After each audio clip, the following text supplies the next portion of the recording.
Bismillah ar-Rahman ar-Rahim. Assalamu alaikum wa rahmatullahi wa barakatuh. C'est le troisième live de questions-réponses à vive voix, Réflexion islamique, épisode 3. Si vous écoutez en fait ce live après ce live sur YouTube, sur Telegram ou dans les réseaux sociaux, c'est un live que je fais chaque mardi sur ma chaîne Telegram, le chiisme, chaque mardi. Très bien. Alors, si vous avez des questions, vous pouvez cliquer sur lever la main et comme vous voyez, le live est enregistré et le fichier sera publié juste après le live. Si vous avez des questions, n'hésitez pas à cliquer sur lever la main. Et ensuite, vous pouvez poser vos questions. Sayed Abdel Karim, oui, je vous écoute. Activez votre microphone. Salam alaikum wa rahmatullah, cher. Merci beaucoup déjà pour tout. J'avais juste trois petites questions, si c'est possible. Oui. La première est, quel est l'avis de l'islam, du chiisme, concernant les hommes néandertaliens? Abdel Karim, pardon, un instant, juste un instant. Bien sûr.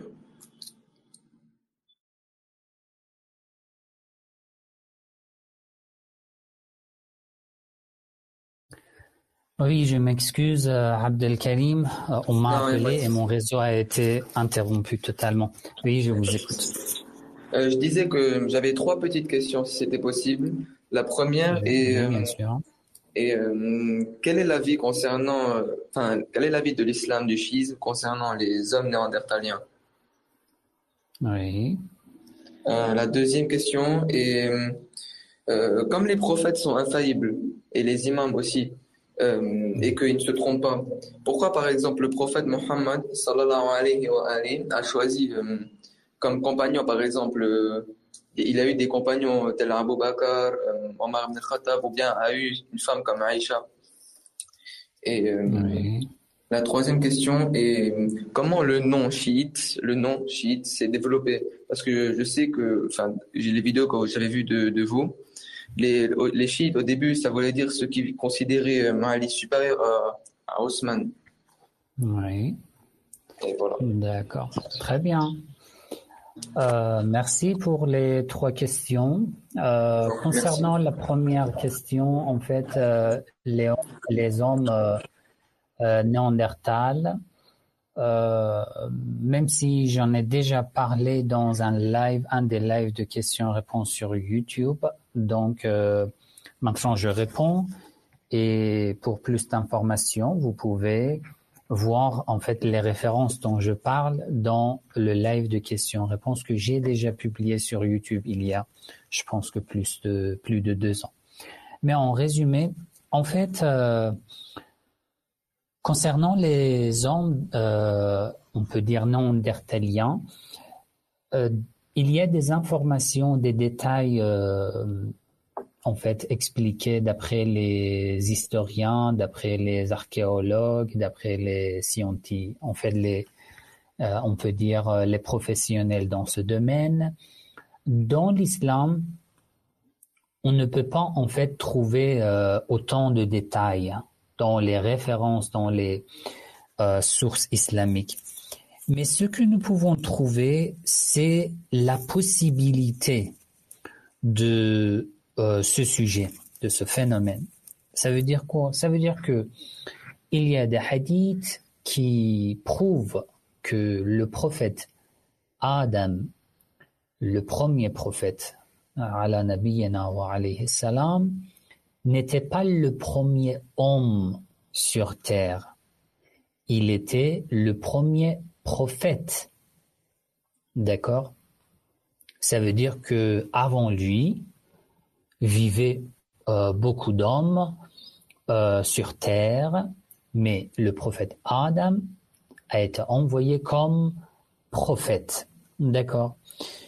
Ce genre de hadith prouve que avant le prophète Adam vivaient les gens, les hommes vivaient, Il y a par exemple un autre groupe de hadiths concernant le mariage des enfants du prophète Adam et Ève. Si avant eux, aucun homme n'existait, cela veut dire que soit les enfants de Adam se sont mariés entre frères et sœurs, ce qui est loin en fait de la vérité, ce qui est détestable, ça veut dire un mariage entre frères et sœurs. Ce n'est pas possible. Soit ils se sont mariés avec des anges descendus du ciel avec une apparence humaine, et ça aussi c'est une hypothèse qui n'est pas vraiment sûre, mais une hypothèse expliquée d'après les imams, alayhimus salam, c'est qu'ils se sont mariés avec les gens qui vivaient avant eux, qui étaient déjà en fait, qui vivaient déjà sur terre. Pourquoi? Parce que Adam et Ève n'étaient pas les premiers hommes sur terre. Et il y a aussi des hadiths qui parlent en fait, de l'humanité de plusieurs générations avant le prophète Adam. Un jour, un élève de l'imam al-Baqir alayhi salam lui a demandé concernant le prophète Adam, à quelle époque, dans quelle époque il vivait. L'imam lui a dit, de quel Adam tu parles? L'élève s'est étonné, il a dit, mais le prophète Adam, combien de prophètes Adam existaient avant? L'imam alayhi salam a dit, il y a eu des milliers Adam avec leur descendance, d'accord? Et le prophète Adam que nous connaissons, c'est le dernier prophète. Ça veut dire le prophète Adam de la dernière génération de l'humanité. Ce genre de hadith aussi existe et il y a beaucoup de choses à dire en fait dans ce sujet qui nécessite beaucoup d'analyse, mais c'était en résumé. Votre deuxième question que j'ai notée, en même temps que je réponds aux questions de Abdelkarim, les autres frères et sœurs, si vous avez des questions, juste en fait cliquez sur lever la main pour que je vois combien de questions il y a pour pouvoir gérer le temps de live parce que nous avons 30 minutes, donc on peut gérer. Si vous avez des questions, maintenant vous pouvez cliquer sur lever la main.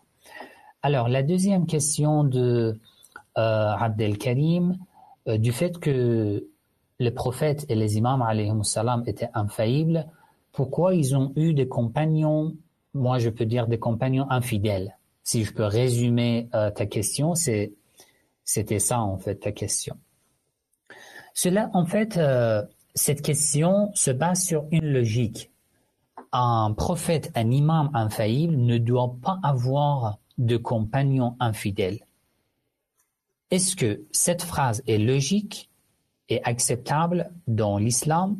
Non, ceci n'est pas acceptable dans l'islam. Le fait qu'un prophète est infaillible, ça veut dire que lui, il ne fait pas d'erreur. Mais est-ce que il doit éloigner toute mauvaise personne de lui, de ne pas accepter sa compagnie? Non. Aucune preuve, il n'y a aucune preuve qui interdit ce sujet. Par contre, du fait qu'un prophète, un imam, comme un père pour l'humanité, et pas seulement pour sa communauté, pour l'humanité, le Coran dit à propos du prophète Muhammad sallallahu alayhi wa sallam, وَمَا أَرْسَلْنَاكَ إِلَّا رَحْمَةً لِلْعَالَمِينَ. Nous ne t'avons envoyé que comme miséricorde pour qui? Pour les fidèles? Pour les vrais croyants? Non. Pour les musulmans? Non. لِلْعَالَمِينَ, pour toute l'humanité. Alors, nous savons que dans l'humanité, il y a des fidèles, des infidèles, des croyants, incroyants, mais c'est le rôle d'un prophète. C'est comme un père dans une famille, Parmi ses enfants, peut-être un enfant est injuste, un autre est juste et très gentil. Mais le père doit rester un père. Parmi les prophètes aussi, comme l'histoire du fils du prophète Noé mentionné dans le Coran. C'était un fils d'un prophète. C'était pas seulement un compagnon, mais c'était un fils. Mais à cause de son mauvais comportement, de sa mauvaise croyance, Allah dit au prophète Noé, Innahu laysa min ahlik. Ton fils ne fait pas partie de ta famille parce qu'il n'a pas le même comportement que toi. Il est loin du chemin de Dieu, tu vois. C'est pour ça que, en fait, un imam, c'est comme une lumière. Un prophète, c'est comme une lumière. Autour d'une lumière, tu peux trouver on peut dire, de belles choses, ou tu peux trouver aussi même des insectes, tu vois. Mais tout se réunissent autour de quoi? Autour d'une lumière. C'est le rôle d'un prophète et d'un imam. Ta troisième question, le nom chiite, comment c'est développé? Il y a en fait plusieurs aspects pour le nom chiite ou le chiisme. En fait, on peut l'analyser dans les hadiths, dans les paroles du prophète Mohammed sallallahu alayhi wa sallam. Nous pouvons l'analyser dans l'histoire de l'islam après le prophète sallallahu alayhi wa sallam et dans les paroles des savants. D'abord, dans les paroles du prophète, oui, le nom Ash-Shi'a, ça veut dire un chiite, un partisan, quelqu'un qui suit une autre personne. Et ce titre est mentionné dans les paroles du prophète Mohammed sallallahu alayhi wa sallam. Et le prophète l'a utilisé ainsi. Shi'atuka ya Ali. Il parlait de Khayrul Bariyya. Le prophète Mohammed sallallahu alayhi wa sallam. Il a en fait il a parlé du verset du Coran de la sourate Al-Bayyinah. Lorsqu'il a lu le verset qui dit ceux qui croient en Allah et qui font de bonnes œuvres, ils sont les meilleurs hommes, ulaika hum khayrul bariyya. Le prophète sallallahu alayhi wa sallam a dit ulaika hum shi'atuka ya Ali. Ce sont tes chiites, ça veut dire tes partisans, ô Ali. Dans les paroles du prophète, on peut trouver ce terme. Dans l'histoire, le mot Shia ou chiite a eu de différentes significations. Dans les paroles du prophète, chiite signifiait quoi? Signifiait le fait que les gens choisissent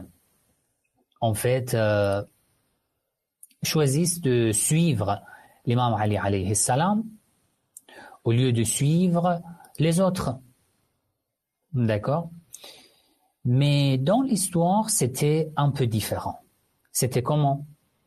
Dans l'histoire, au début, chiite signifiait ceux qui faisaient partie des amoureux de l'imam Ali alayhi salam. Les amoureux de Ali. Petit à petit, à l'époque de Uthman, chiite a eu une signification particulière. Ceux qui préféraient Ali à Uthman. Quelques années plus tard, chiite a eu une signification encore particulière, surtout à Koufa. Rafidi et chiite, les deux.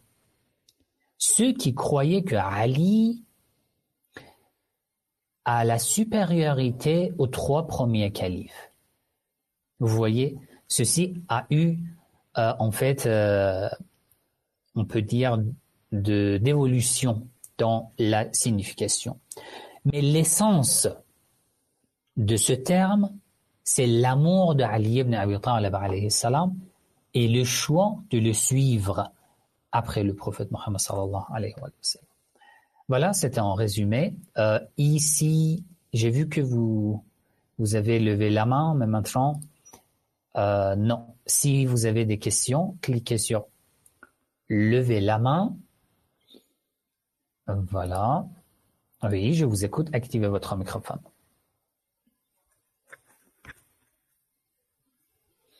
Votre microphone n'est pas activé.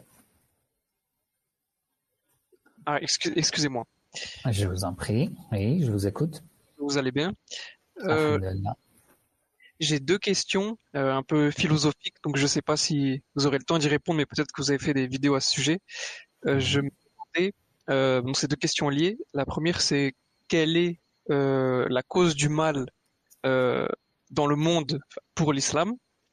Oui. La deuxième, c'est pourquoi Dieu a créé le monde, enfin l'univers, l'humanité, du point de vue islamique. D'accord. Très bien. Alors, la première question, bon, pour le moment, vous pouvez juste désactiver votre microphone. Et si après vous voulez continuer, pas de problème. Quelle est la cause du mal dans le monde? Oui, sur ce sujet, j'ai déjà publié une ou en fait deux, oui, au moins deux vidéos. Il vous suffit de regarder la playlist Leçons chiites dans les podcasts sur ma chaîne YouTube. Leçons chiites. Dans les épisodes, les premiers épisodes, j'ai parlé du mal et aussi j'ai parlé du mal métaphysique et j'ai expliqué. Mais en résumé, maintenant, je résume en fait l'explication. Il y a de différents avis par rapport à ce sujet. Certains pensent que le mal n'existe pas. Le mal n'existe pas. Ça veut dire quoi? Alors nous voyons beaucoup de mal dans ce monde.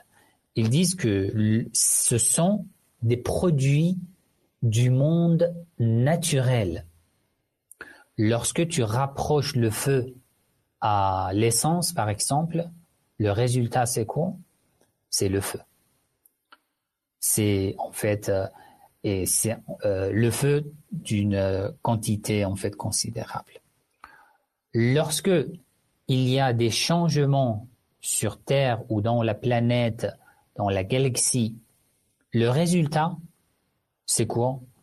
C'est en fait, ça paraît sous forme des choses que nous considérons comme mal, alors que ce sont les produits des changements du matériel, du monde matériel.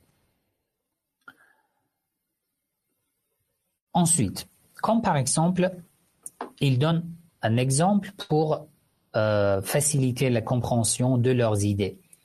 Ils disent que, regarde, un couteau, tu prends un couteau, tu coupes avec un couteau, tu coupes un fruit ou tu coupes de la viande en plusieurs morceaux. Est-ce qu'il y a du mal dans ce que tu fais? Il n'y a pas de mal parce que tu es en train de préparer, par exemple, un repas. Le couteau, c'est le même couteau. L'acte, c'est le même acte. Mais du fait que le but, c'est autre chose, donc tu le considères pas comme mal. Mais lorsque tu fais la même chose, mais devant un autre être humain, par le couteau, tu le blesses. Du fait que ça change, le but, l'objectif change, tu le considères comme mal. Sinon, le couteau a fait la même chose. Le couteau qui a coupé la viande, maintenant, il a coupé, par exemple, une partie du corps d'un être humain. Pourquoi le couteau qui fait la même chose, une fois tu dis que c'est un mal et une autre fois tu dis que ce n'est pas mal? Parce que lorsque tu le considères comme mal, l'objectif qui est important pour toi, à cause de cet objectif, tu dis que voilà, c'est un mal.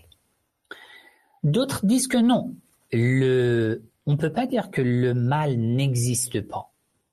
Contrairement au premier groupe, qui disent que le mal est un concept tiré des phénomènes du monde matériel par la pensée des êtres humains. Mais le deuxième groupe dit que non, le mal existe. Peu importe comment nous interprétons le mal que nous trouvons dans l'ici-bas, mais le mal existe. D'accord. Alors, pourquoi il y a du mal dans le monde? Pourquoi? C'est de l'injustice. Si nous croyons en Dieu, en Allah, bon, nous l'appelons Allah, un non-musulman peut l'appeler par un autre nom, pas de différence. Je parle d'une force extérieure, d'une force supérieure. Alors pourquoi cette force supérieure qui a la domination sur l'univers a créé le mal alors que c'est l'injuste, c'est de l'injustice? La raison, d'après ce groupe, on peut dire de théologiens ou de philosophes musulmans, c'est que oui, ça pourrait être considéré comme l'injustice si tu ne crois qu'à ce bas monde.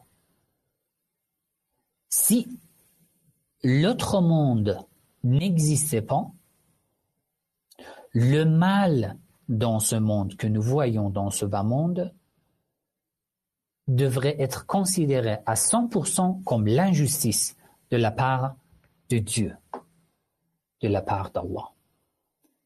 Mais dans les convictions islamiques, il y a deux mondes.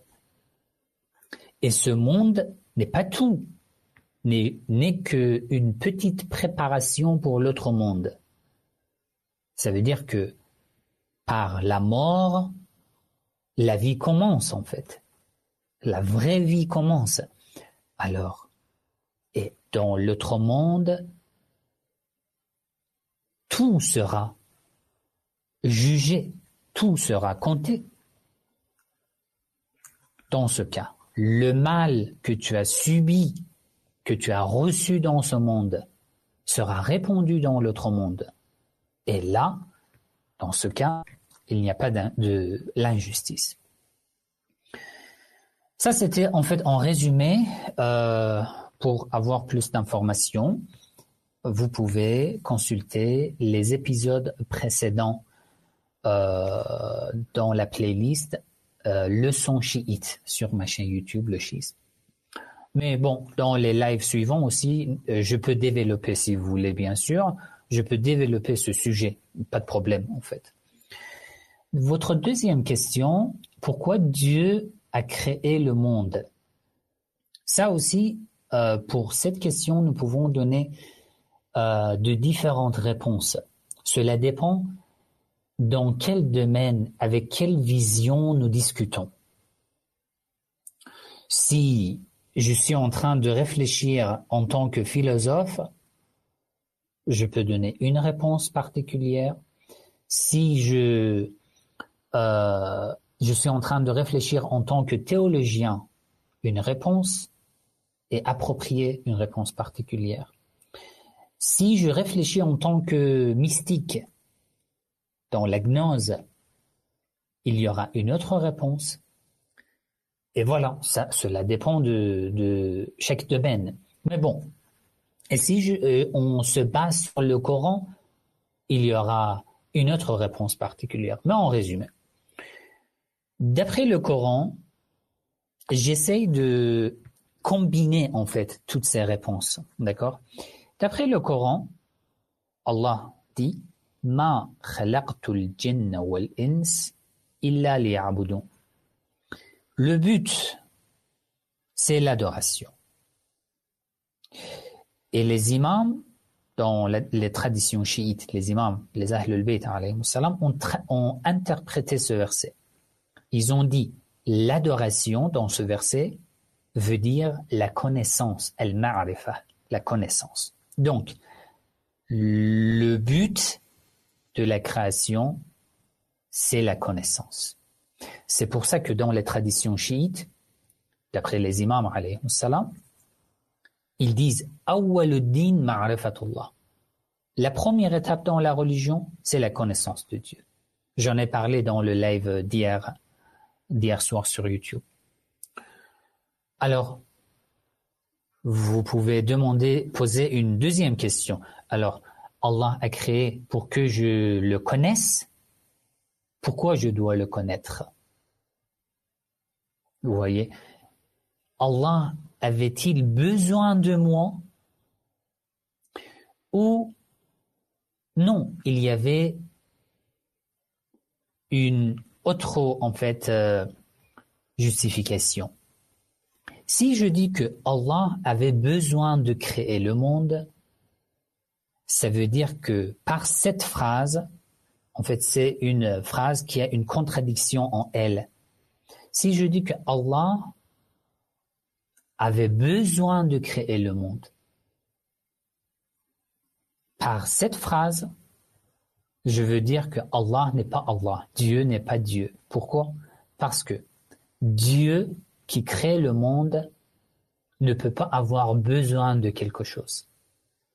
Celui qui a des besoins ne peut pas être créateur. Pourquoi?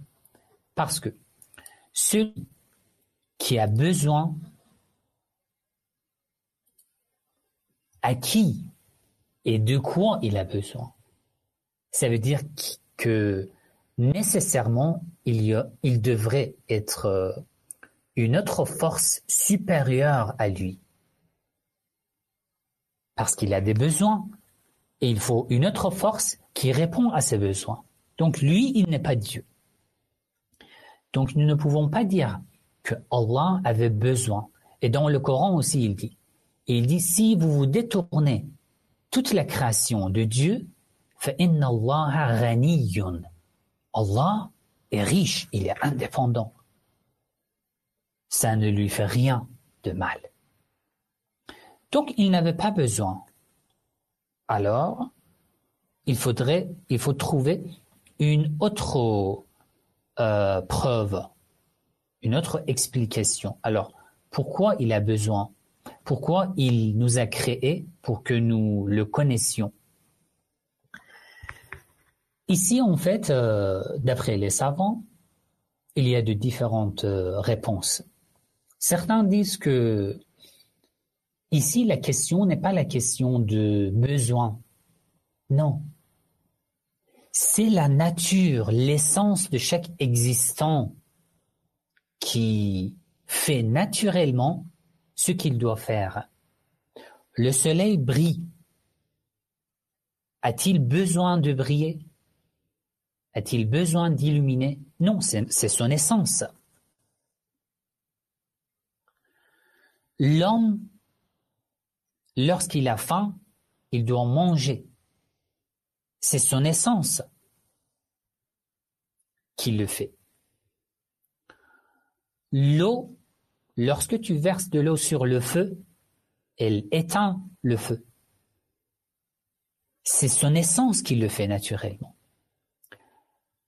Dieu, qui est censé être créateur de l'univers, c'est Al-Khaliqiyya, la faculté de la création, et dans son essence, le pouvoir, la possession, le savoir, la vie, c'est dans son essence. Donc, ça se fait de manière naturelle. Ceci ne veut pas dire qu'il a besoin de créer. Mais non, il a le pouvoir de créer. Donc, il crée. Il a le pouvoir de détruire, de faire mourir. Il le fait. D'accord. Alors, pourquoi Dieu a créé le monde? D'après les traditions, nous pouvons dire que le but, c'est la connaissance. L'homme qui a été créé, d'où provient son existence? Concernant l'existence de l'homme, j'ai donné des explications bien détaillées dans la vidéo que j'ai publiée récemment, le 2e épisode sur Majid Okasha, concernant le libre arbitre. Je l'ai publié il y a 2-3 semaines. C'est une vidéo de 2 heures dans laquelle j'ai parlé de cette existence. L'homme a de l'existence, mais c'est une existence pauvre. Antumul fuqara'u ila Allah. Vous êtes pauvre. J'ai bien expliqué ce versets dans la vidéo sur Majid Okasha. Ça veut dire que c'est comme une lumière. Lorsque tu allumes la lumière, après, tu veux l'éteindre. Dès que tu éteins, ça veut dire que dès que tu coupes l'électricité, il n'y a plus de lumière. Tu ne peux pas dire que non, j'ai déjà en fait allumé la lumière, j'ai lié l'électricité à la lumière, et maintenant que je veux couper l'électricité, la lumière n'a pas le droit de finir, on peut dire. Non, on ne peut pas dire comme ça. Parce que l'existence de cette lumière dépend de la présence de l'électricité. Son existence dépend de celle du Dieu, parce que son existence est pauvre. L'homme est pauvre en son existence. C'est pour ça qu'il a besoin d'une existence qui n'est pas dans le besoin. Alors, il a été créé. Le but, c'est quoi? C'est al-ma'rifa, la connaissance. Il doit connaître d'où il vient, de quelle existence il vient. La connaissance. C'est pour ça que l'imam Ali alayhi salam dit, si tu veux connaître le Créateur, Dieu, tu dois te connaître d'abord. Pourquoi? Parce que l'existence, c'est la même existence qui provient de Dieu avec une pauvreté. C'est une réponse qu'on donne en fait dans les traditions. Mais dans la philosophie, dans la gnose, il y a des autres explications aussi. Certains, surtout dans la gnose, interprètent la création, pourquoi Allah a créé le monde, parce qu'il adore la création. Il aime créer. Il aime voir sa création. Ensuite, il parle d'une argumentation qui se base sur al-hubb, l'amour.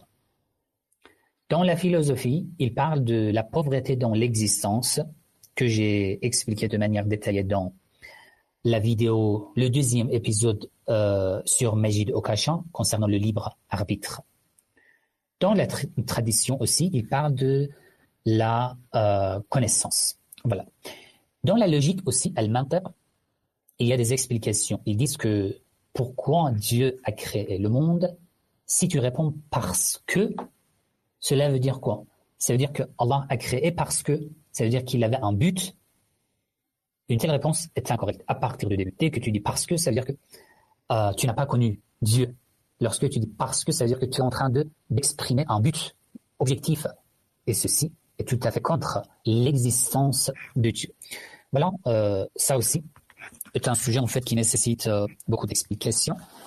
Mais, Inch'Allah, en fait, dans les cours de la théologie et de la philosophie que je suis en train d'organiser sur mon institut, on va parler en fait de tous ces sujets avec beaucoup de détails.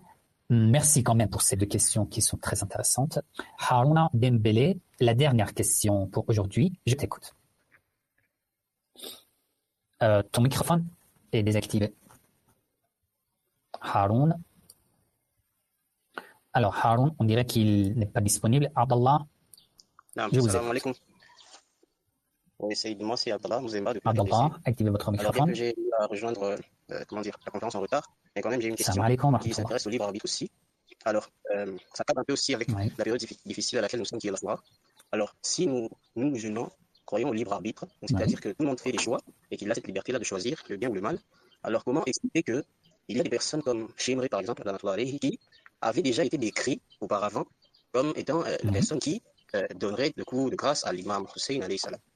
Ça veut dire que, je ne sais pas, si vous suivez un peu comment je vais placer ma question, ça veut dire que lui, en fait, on savait déjà qu'il allait tuer l'imam, parce que l'imam avait déjà sa description, en fait. En soi, est-ce que Shimr, lui, il avait le libre arbitre, ou il était déjà condamné dès le départ? Donc c'est un peu ça. Je ne sais pas si je l'ai bien posé, mais c'est un peu ça. Oui, j'ai bien compris.